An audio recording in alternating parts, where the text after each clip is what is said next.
Bueno, pues cada día hablamos de temas sociopolíticos, económicos, sociales, solidarios, humanos y, por qué no, también incluso espirituales, que nos vayan un poco acrecentando esa labor de contagio positivo que necesitamos todos, ¿verdad?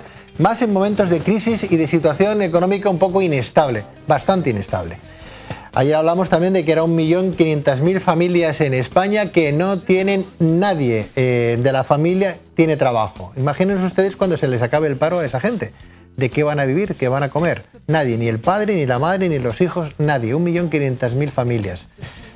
Bueno, queremos conocer un poquito qué piensan nuestros partidos políticos, los que no están en el gobierno, que ya lo tenemos muy claro, ni tan siquiera en la oposición, sino los otros, que aunque son pequeñitos, tienen una fuerza importante, y si no, que se lo digan al tripartito, que los más pequeñitos hacen que los demás se tambalen cuando tienen que pedir cosas, ¿no? Hablamos de Albert Rivera, presidente de Ciudadanos, Partido de la Ciudadanía. Albert Rivera, Ciudadanos, muy buenas tardes. Buenas tardes, don Pedro. Bienvenido, Albert. Me encanta que estés aquí en el programa, no solamente por tu gallardía, por tu valentía, por tu saber hacer, sino además por tu don. Eres un líder nato, Albert, y a mí me parece que además tu juventud, eso ayudará a que la gente tome ciertas decisiones el día de mañana. Ojalá te escuche la gente, pero yo creo que o nato o por fuerza, ¿no? Es decir, cuando estás en el sofá de casa, como estoy aquí hace 4 o 5 años, y ves que la situación política en nuestro país pues preocupa, pues algunos decidimos dar el paso de montar una plataforma política y montar un partido político. Yo creo que en eso sí que hay que reconocer que hemos sido líderes, es decir, el primer partido que nace en el siglo XXI en España, que nace a través de Internet, que nace con gente relativamente joven, y yo creo que no es por casualidad. Lo que estamos viendo y escuchando precisamente, que hace un momento hablamos de la economía, la situación política, la desconfianza entre los ciudadanos y sus gobernantes, es un clima que a algunos hace 4 años nos hizo saltar del sofá de casa a la vida pública. Y yo animo a los ciudadanos que, al margen de que participen en un partido o en otro, o en Ciudadanos o en el que sea, que dicen aquello que si no haces política otros lo hacen por ti. O sea, que más vale ir a votar y comprometerse con tu ciudad, con tu pueblo, con tu sociedad, porque si no, al final, no yendo a votar, parece que algunos sacan provecho. Claro, no solamente sacan provecho los que a lo mejor no deberían de sacarlo, sino que además no puedes después quejarte si no has votado de cómo vaya el país, ¿no? Claro. Si tú no pones tu granito de arena, no vas a votar, pues no te quejes el día de mañana. Y hay mucha gente que se queja y no ha votado tan siquiera, ¿no?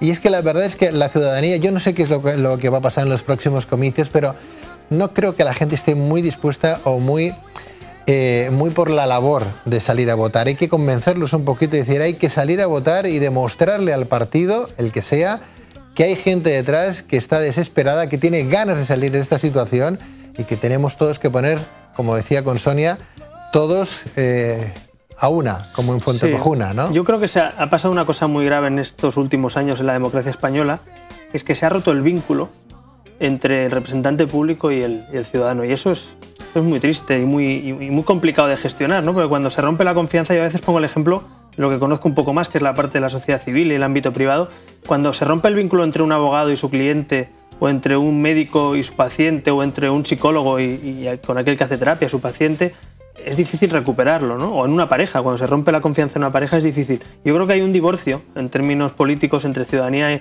y partidos, yo diría más que política, ¿no? Porque yo creo que la partitocracia es la que se está cargando un poco esta vinculación. Yo creo que a la gente sí que le importa si suben el IVA o no lo suben, sí que le importa nuestra situación económica, sí que le importa la educación de sus hijos, sí que le importa cómo funciona la sanidad, si es pública, si es mixta, si es privada.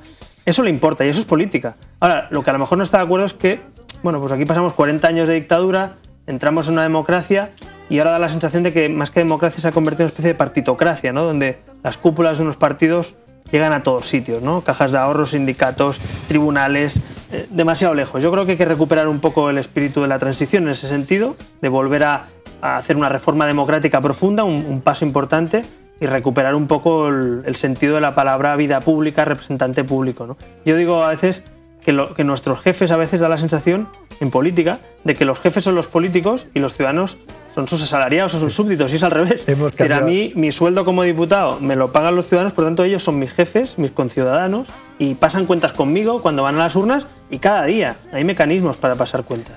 Es curioso que al final, y es verdad, eso es así yo también lo entendemos todos, ¿no? pero el ciudadano de a pie está predispuesto a hacer lo que le digan, entre comillas, sus jefes, sus políticos, ¿no? Si hay que subir el IVA, pues se sube el IVA. ¿Qué le vamos a hacer? Pagaremos entre todos. ¿Que después del IVA vendrá otra subida y otros impuestos? Pues lo pagaremos porque no nos toca más remedio, porque o nos metemos todos a trabajar o no salimos de esta crisis. En cualquier caso, Albert, yo creo que como Ciudadanos, como presidente, tú tienes una labor importantísima que hacer, porque últimamente lo estamos viendo. Parece como que Montilla, el presidente de la Generalitat de Cataluña, está como alejándose o separándose un poquito de Iniciativa, de Esquerra, ¿verdad? Por ese tripartito, no sé si le ha ayudado más, le ha beneficiado o no en sus decisiones propias, ¿no? Y parece como que le está haciendo guiños a Convergencia y Unión, posibles candidatos importantes en los próximos comicios.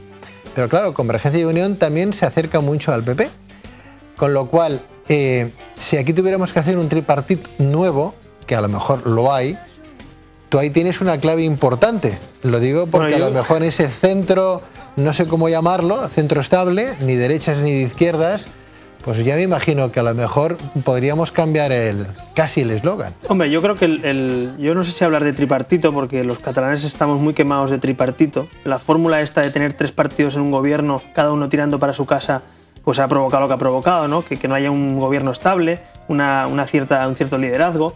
Pero yo creo que la fórmula Montilla más 3 partidos, pues yo, con todo, en mi humilde opinión, como piensan muchos ciudadanos, pues no ha habido un liderazgo de un presidente con un liderazgo nato o claro, y tampoco ha habido una gestión de un único gobierno. A veces sabes pues, que la oposición está dentro del gobierno, ¿no? O sea, aquello de iniciativa de ir a manifestarse contra las leyes que aprueba su gobierno. Entonces yo creo que lo que necesita Cataluña, yo no sé si es un tripartito, pero sí necesita un gobierno fuerte, que no sé si tiene que ser necesariamente con 3 o 4 o 2 partidos dentro, a lo mejor solo es uno, pero necesita una estabilidad de unos partidos que pensemos en todos los catalanes. Es decir, que no seamos aquello pensando solo en nuestra parroquia, los nuestros, en nuestros votantes, no. Que tengamos cierto sentido no sé, de Estado en este caso, pero mirando por nuestra comunidad autónoma y pensando también en España, es decir, en que Cataluña vuelva a ser un motor y un referente dentro de España. Y yo creo que esa estabilidad, pues desde luego, los últimos capítulos que estamos viendo no ayudan, ¿no? Es decir, declarar desde el Parlamento la incompetencia de un tribunal, como si eso fuera cualquier cosa, o que no pueden dictar sentencia los tribunales en España sobre un tema como el Estatut, o hablar todo el día de si la identidad, de si somos una nación, todos esos debates estériles creo que cansan, y a mí particularmente me cansan, pero creo que hay muchos ciudadanos que piensan, y a mí me lo transmiten a veces, ¿no? Es de cómo puede ser que hayan 650.000 parados en Cataluña o 4,5 millones en España, y las prioridades de Montilla esta semana, por ejemplo, sea hablar con senadores sobre cómo reformar el Constitucional y a ver si el Estatuto, a ver si no dictan sentencia, en fin, unas prioridades políticas que no se corresponden con las prioridades sociales. Y eso genera esa desafección también, ¿no? De que tu abogado, tu médico, está hablando de temas que a ti no te afectan o al revés, te mosquean, ¿no? Y yo creo que eso es lo que pasa. Está claro que del Tribunal Constitucional no te voy a preguntar nada, lo acabas de decir tú, el tema del Estatuto está ahí, veremos qué es lo que pasa. Declarar irrelevante el Tribunal Constitucional incompetente, pues me parece pues como hacer cosas fuera de la ley, ¿no? O de tiesto, ¿no? Hablarlas... Incompetentes a mí se me ocurren muchos. Sí, no, está claro, está claro. Y yo desde luego creo que algunos con 4.600.000 parados también se les podría declarar incompetentes políticamente. 600.000 parados en Cataluña, ¿no? 33.000 de nuevos, ¿verdad? 286.000 nuevos en el resto de España. Y los autónomos, que precisamente en esta casa los defendéis muy bien, con ese manifiesto que tirasteis adelante, y yo os aplaudo esa iniciativa, porque a veces se nos olvida, hablamos de los parados, pero es que el que levanta la persiana cada día en su negocio, o de su despacho, o de su consulta, son muchísimos, especialmente en Cataluña, ¿no? Y no hay que olvidarse que esos son empresarios para recibir, y trabajadores también para recibir, siempre están en ese punto, ¿no? La verdad es que de autónomos en España son 3,5 millones que no tienen derecho al paro, que han estado cotizando, y claro, si no tienen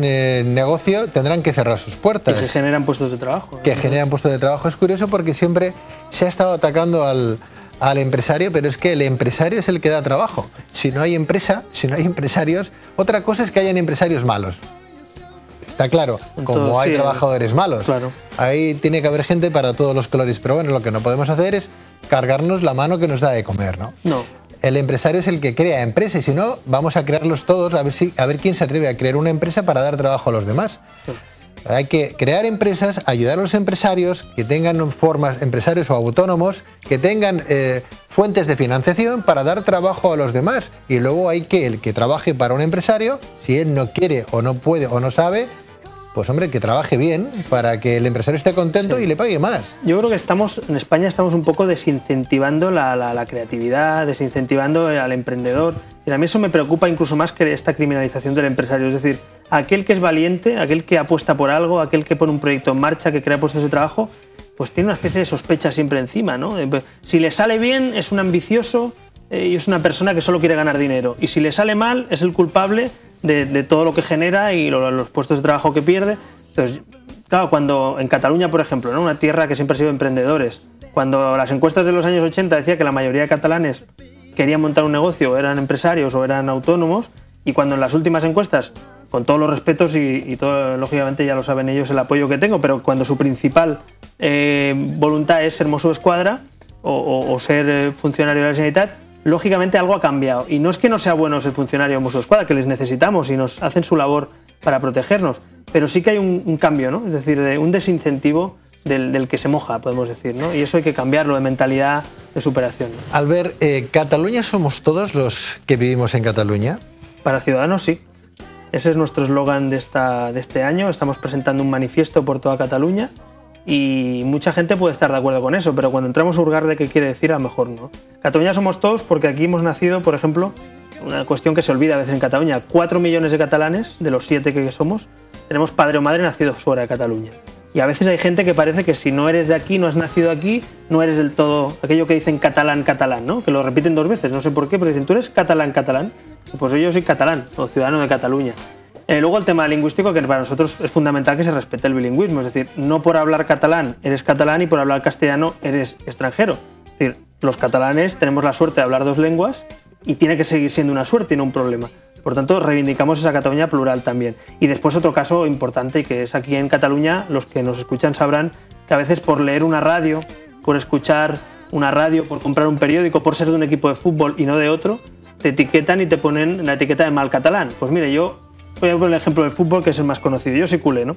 Pero por ejemplo, en Cataluña hay que reconocer que hay 1 millón de aficionados al Real Madrid y que tienen derecho a que cuando ponen la televisión pública que pagan con sus impuestos se les trate bien. O los miles y miles de aficionados del Español, y a veces parece que si no eres del Barça no eres catalán. Y eso son cosas que no sé por qué alguien nos ha metido aquí en la cabeza, en la educación, en los medios de comunicación, y Ciudadanos quiere romper con eso. Queremos que los ciudadanos que pagan sus impuestos aquí se sientan todos iguales. Y ese es el lema, ¿no? De Cataluña somos todos, con esa búsqueda de identidad propia de cada uno. Yo creo que hay una frase que la resumimos en ese manifiesto. Decimos que Cataluña no tiene una identidad única, tiene 7,5 millones de identidades. Cada uno de nosotros conformamos una identidad religiosa, ideológica, de origen, de lengua, de cultura, y eso es una grandeza que tiene Cataluña. Yo no sé por qué algunos ven en eso un problema, ¿no? Háblame, Albert, está clarísimo tu discurso, además vas directo, ya me gusta, ¿no? Porque hay mucha gente que hace mucho rodeo, mucha perífrasis para no decirlo absolutamente nada, ¿no? Si te pregunto sobre nacionalismos, ¿qué me dirías?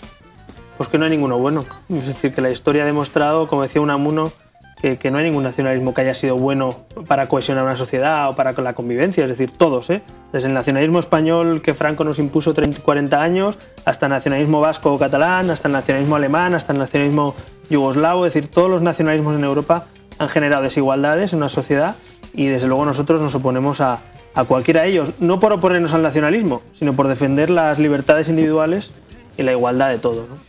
Albert, si yo te pregunto si al velo en las escuelas o no el velo a las escuelas, ¿qué me dirías? Lo digo porque luego vamos a tener una tertulia muy interesante sobre el particular, ¿no? Lo que pasó en Pozuelo de Alarcón hace 2 días y que queremos debatir además con fieles, con credos, con personas, con periodistas que van a estar con nosotros un poquito más tarde y queremos preguntarles incluso a esa comunidad qué es lo que piensan, ¿no? Había un refrán que decía, allí donde fueres, haz lo que vieres, ¿no? Estamos hablando de tolerancia, de respeto, hay que respetar a todo el mundo. Pero allí donde fueres haz lo que vieres o allí donde fueres lleva mi cultura y que me respeten pero yo no respeto. ¿Cómo? Yo te diría, a ver si puedo casar la frase, allá donde fueres respeta las leyes. Es decir, yo creo que aquí hay unas leyes que nos ha costado mucho tiempo conseguir, que son los derechos fundamentales que están recogidos en nuestra Constitución, y el artículo 14 dice que no se puede discriminar a nadie por razón de sexo, por ser hombre o mujer, Y por tanto, para mí, esa es mi ley, la de la Constitución y la Carta de Derechos Humanos de la ONU. Y ahí dice que los hombres y las mujeres son iguales.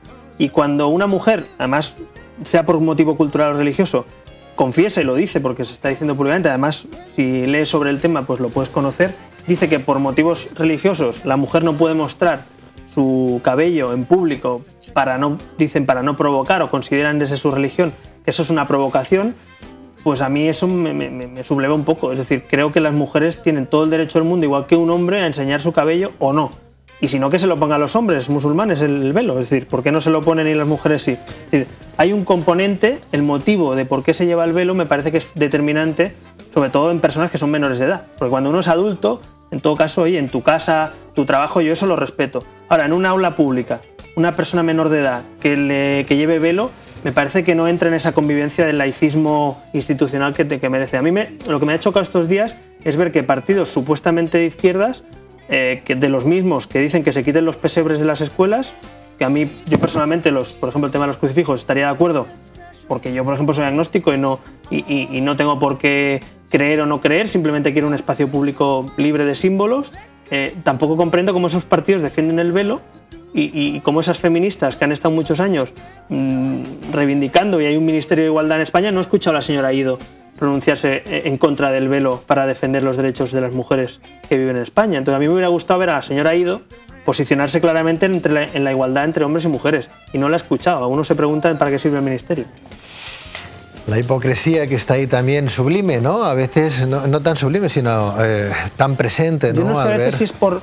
Yo lo digo también con la libertad que me permite el no ser de un católico practicante, ¿no? Es decir, a veces parece que algunos, por ir contra la religión católica, se pasan a otra religión, ¿no? Entonces, no es cuestión de equipos de fútbol, esto no es el Barça y el Madrid. Es decir, esto es simplemente cómo encontramos la fórmula de convivir los que son creyentes, los que no lo son, los que son musulmanes, los que son católicos o judíos. A mí solo se me ocurre una, que es el laicismo institucional en el ámbito público y en el ámbito privado la libertad religiosa. Claro, queremos tener la razón siempre bajo nuestro punto de vista y nos olvidamos de que hay otros puntos de vista en el mundo. Me quiero acordar de una tertulia que se hizo en una televisión de Cataluña importante, hablamos de la televisión de Cataluña, ¿no? Donde Pilar Rahola salía y tenía pues ahí pues a un señor que era de Arán, ¿verdad? Sí. Que decía, bueno, lo sabes, ¿no? Que decía, un vídeo que pasará a la historia. Sí. Pasará a la historia, ¿no? Pilar Rahola que decía, no hay que ser separatista y que, bueno, mejor dicho, sí, desde el punto de vista catalán, pero a él le decía, no, pero ¿cómo que no? Si yo tengo mi propia lengua y soy de Arán, ¿no? Tengo los mismos derechos que los catalanes, ¿no? Exacto. No, eso no puede ser porque Arán pertenece a... Le pagaron con su misma moneda a la señora Rahola en aquel chico, que era un chico que es un vídeo de los más vistos en YouTube. Es muy gracioso porque con los mismos argumentos del nacionalismo del independentismo... Que ella defendía de cara a España. Exacto, la Val de Arán es un territorio histórico, tenemos derechos desde hace no sé qué siglo, hablamos una lengua y por tanto queremos ser independientes. Y la señora Rahola se sublevó un poco ante esa situación, pero es verdad que le pagó con su misma moneda. Desde luego, incluso el presentador, el director, que le hace francamente bien desde aquí, un abrazo muy fuerte a Josep Punís. Se dijo, oiga, respete. Por favor, pero ¿cómo es? Ni se lo quería, ¿no? Porque claro, ¿cómo puede ser, no? Bueno, en cualquier caso, hemos conocido a alguien más de la política, que ya todos ustedes conocen porque lo han votado en las antiguas elecciones, bueno, en las pasadas elecciones, y que seguramente seguirán votando, si no los mismos más, a Albert Rivera, presidente de Ciudadanos, Partido de la Ciudadanía, y que entiendo yo que se va a presentar ya no solamente para aquí, sino para toda España, y todo va a ir muy bien, y bueno, municipales, autonómicos, eso esperamos. generales. Yo creo que hay que ir, esto como Guardiola lo hace muy bien, y hay que copiar de los que lo hacen muy bien. Y Guardiola dice que hay que jugar el siguiente partido, ¿no? Entonces el siguiente partido son las autonómicas. Nos jugamos mucho porque en Cataluña la situación política, francamente, es muy mejorable, por decirlo suave. Y yo creo que la gente que quiere una alternativa a la Cataluña oficial de siempre, ese establishment político que llevamos sufriendo 30 años, desde luego en Ciudadanos por lo menos encontrar una posición coherente. No decimos una cosa aquí sentados y otra en la tribuna, decimos lo mismo. Y luego ya se verá, ¿no? Vienen municipales, generales, pero el paso importante que hay que dar es ganar el próximo partido, que es... Ya tenéis, Albert, ya tenéis sintonía, lo digo por lo de Guardiola, ya tenéis música ahí. Bueno, tenemos nuestro himno, que nuestro himno, por cierto, es una canción antigua de Loquillo, porque nos cedieron los derechos, y un himno rockero de Ciudadanos, y tenemos ya la campaña a la vista, ¿no? En noviembre, si todo va bien, y desde luego con muchas ganas, con una alegría contenida, porque estamos creciendo mucho últimamente en militantes, en agrupaciones, en gente que se nos acerca, pero los resultados están en las urnas, como los partidos hay que jugarlos, pues esto igual, los resultados están en las urnas. Albert Rivera, felicidades, gracias por haber venido. A vosotros por invitarme. Aquí nos tienes para lo que quieras. Muy bien. Gracias. Adiós, Albert.